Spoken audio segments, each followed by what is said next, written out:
Mengapa dikatakan bahwa piramida kemungkinan besar dibuat oleh orang Mesir kuno? Setelah menonton video ini, Anda mungkin akan memahami alasannya. Pembangunan piramida Khufu bisa dianggap sebagai keajaiban. Ia terdiri dari 2,3 juta blok batu kapur dan sejumlah kecil granit yang keras. Di antara batuan tersebut, yang terkecil pun beratnya 1,5 ton. Sementara batu terbesar mencapai berat yang mengagumkan 160 ton. Lebih mengherankan lagi, celah antara batu-batu begitu kecil sehingga bahkan sulit untuk memasukkan selembar kartu. Selain itu, kesalahan pada permukaan dasar piramida hanya 21 mm. Hampir berada dalam kondisi horizontal yang sempurna. Sejumlah besar pekerjaan dan tingkat konstruksi yang sangat presisi. Benar-benar membuat orang terkagum-kagum. Sebelumnya, para ahli pernah menyebutkan penggunaan metode tanjakan dan metode transportasi air untuk mengangkut batu yang dibutuhkan untuk membangun piramida. Meskipun secara teori tampak dapat dilakukan, namun dalam praktiknya, itu penuh dengan kesulitan. Dalam uji coba yang sebenarnya, peneliti mencoba berbagai metode. Bahkan memindahkan sebuah batu seberat 2 ton ke ketinggian 10 meter pun sulit. Apalagi batu-batu raksasa seberat ratusan ton. Selain itu, kesalahan pada terowongan di dalam piramida hanya beberapa sentimeter. Untuk menggali terowongan yang begitu presisi di ruang yang tertutup dan sempit seperti ini. Bahkan dengan menggunakan teknologi penggalian modern bukanlah hal yang mudah. Namun, kita bisa berpikir dengan cara lain. Jika orang Mesir kuno membangun piramida dengan cara pengecoran, maka masalah ini sepertinya akan terpecahkan. Kita semua tahu bahwa saat menggunakan beton untuk pengecoran, permukaannya akan mencapai efek perataan otomatis karena pengaruh gravitasi, sehingga dapat mencapai keadaan horizontal, tanpa harus menggunakan kekuatan makhluk luar angkasa. Sementara itu, pembangunan terowongan dapat dilakukan dengan pengecoran di atas cetakan yang telah dibuat sebelumnya, sehingga dapat menjamin kesalahan yang sangat kecil. Proses pengecoran memerlukan banyak air. Ini juga menjelaskan mengapa lokasi pembangunan piramida berada dekat dengan Sungai Nil. Geolog juga menemukan bahwa di ruang kayu bawah tanah piramida tidak ada jejak penggunaan api terbuka. Ini lebih lanjut menunjukkan bahwa ruang kayu bawah tanah dibangun di lingkungan terbuka. Maka, dari mana asal bahan yang digunakan orang Mesir kuno untuk mengecor beton? Sebenarnya, orang Mesir kuno yang cerdas sudah menemukan sumber daya batu kapur liat yang kaya di daerah tersebut. Mencampur batu kapur liat ini dengan tanah liat putih dan air, lalu membiarkan campuran itu mengeras. Maka dapat dibuat batu keras, yang dikenal dengan sebutan semen kuno. Untuk memverifikasi apakah batu-batu piramida itu diciptakan dengan cara dituangkan, para peneliti melakukan beberapa pengukuran.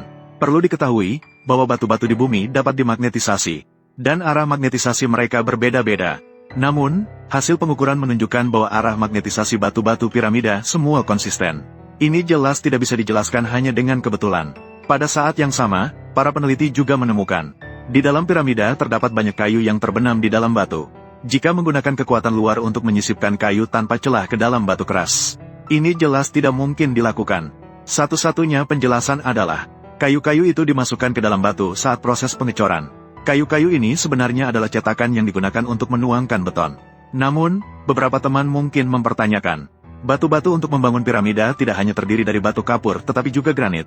Teknologi ini tampaknya tidak mampu menghasilkan granit. Dan beberapa blok granit beratnya mencapai 70 ton. Dan granit-granit ini semua berasal dari tambang Aswan yang berjarak 900 km. Granit ini sangat keras.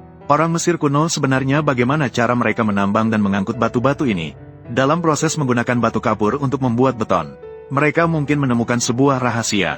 Menggabungkan batu kapur dengan natrium karbonat akan menghasilkan soda kaustik. Menghangatkan soda kaustik yang dicampur dengan pasir putih dan air dapat menghasilkan natrium silikat, yang dikenal sebagai kaca cair. Dengan menggunakan kaca cair, mereka dapat membuat sebuah lensa cembung besar. Di bawah sinar matahari, temperatur fokus lensa cembung dapat mencapai 2000 derajat Celcius. Cukup untuk mencairkan granit yang memiliki titik lebur hanya 1000 derajat Celcius. Pernah ada yang melakukan percobaan khusus. Menggunakan sebuah lensa cembung besar di bawah sinar matahari dapat mencairkan batu. Batu yang mencair seperti sirup. Menggunakan metode ini membuat penambangan granit jauh lebih mudah. Mereka hanya perlu mencairkan granit menjadi potongan-potongan kecil. Kemudian mengangkutnya ke lokasi piramida untuk mencairkannya lagi. Terakhir, menuangkan lava ke dalam cetakan yang telah disiapkan. Sebuah balok granit berbentuk kotak pun terbentuk. Konon, jejak pencairan yang tertinggal ditambang. Jelas ini adalah jejak yang ditinggalkan saat penambangan granit pada masa itu. Dan jejak-jejak ini sesuai dengan jalur pergerakan matahari. Selain itu, basalt yang terbenam dalam granit juga membuktikan bahwa itu terbenam saat lava granit membeku. Setelah menguasai teknologi ini, orang Mesir kuno mulai melelehkan berbagai jenis batu, membuat patung dan wadah dengan berbagai bentuk.